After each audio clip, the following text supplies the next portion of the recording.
निषेध बनाने की तैयारी है? सब क्या कुछ तैयारी है? देखिए, ये निर्णय हम लोगों का था आदरणीय मुख्यमंत्री जी के निर्देशन में कि जो 84 कोसी परिक्रमा मार्ग है, हम पूरी तरीके से शराब बंदी वहां करें, प्रतिबंधित करें बेचना, शराब का बिकना। और हमने जितनी भी दुकानें आवंटित थीं उस क्षेत्र में, हमने सभी उन दुकानों को शिफ्ट किया है, हटाया है। और हम पूरी तरीके से उस 84 कोसी जो परिक्रमा मार्ग है उसको हम पूरी तरीके से हमने शराब की बिक्री प्रतिबंधित कर दी है।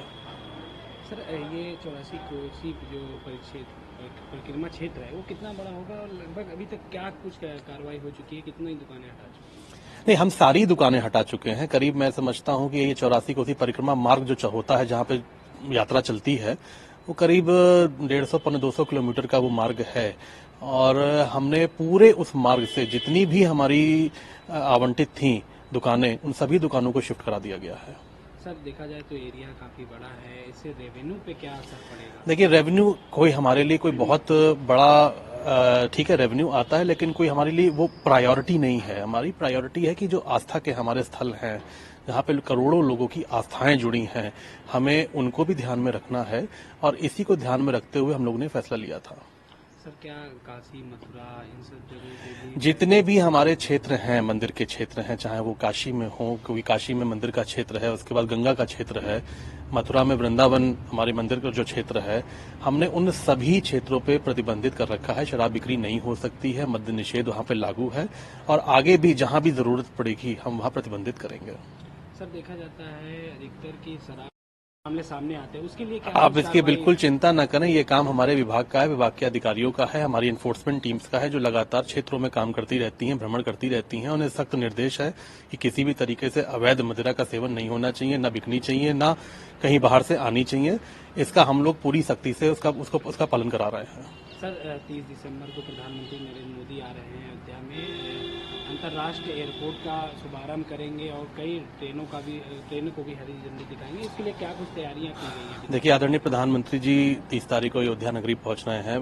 बहुत सारी योजनाओं का वो लोकार्पण कर रहे हैं, भव्य तैयारियां चल रही हैं।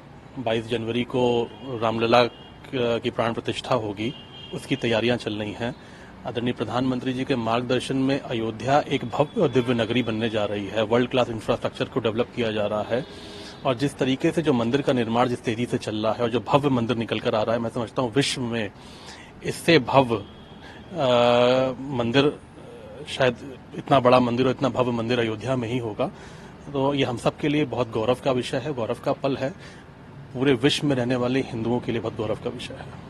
सर, विपक्ष के लिए क्या कुछ कहेंगे? विपक्ष कह रहा है कि भाजपा राम मंदिर पर राजनीति कर रही है और निमंत्रण ये तो विपक्ष वही है जो इसने एक बार राम के अस्तित्व को भी नकार दिया था, मानने से इनकार कर दिया था। और फिर यही लोग जनेऊ पहन के अपने आप को एक बड़ा हिंदू साबित करने की कोशिश कर रहे थे। देखिए, विपक्ष जो नकारात्मक दिशा में चल पड़ा है और चल रहा है, नकारात्मक राजनीति कर रहा है, जनता उनका सच जानती है, देख चुकी है, समझ चुकी है। और विपक्ष की मानसिकता जो बिल्कुल पूरी तरीके से आप देख रहे हैं नकारात्मकता की ओर बढ़ चुकी है, उसका जनता जवाब देगी। और हमें इसकी कोई परवाह नहीं है। हम जनता के लिए काम कर रहे हैं। हमारी सरकार आदरणीय प्रधानमंत्री जी के नेतृत्व में हम लोग आगे चल रहे हैं और हम लगातार देश के 140 करोड़, हमारी सरकार आदरणीय मोदी जी की गारंटी 140 करोड़ लोगों के जन कल्याण के लिए हमारी सरकार आगे बढ़ रही है। हमसे जुड़े रहने के लिए हमारे YouTube चैनल को सब्सक्राइब करें और नई वीडियो की नोटिफिकेशन के लिए बेल आइकॉन को दबाएं। अगर आप ये वीडियो Facebook पर देख रहे हैं तो लाइक जरूर करें और ज्यादा से ज्यादा शेयर करें। धन्यवाद।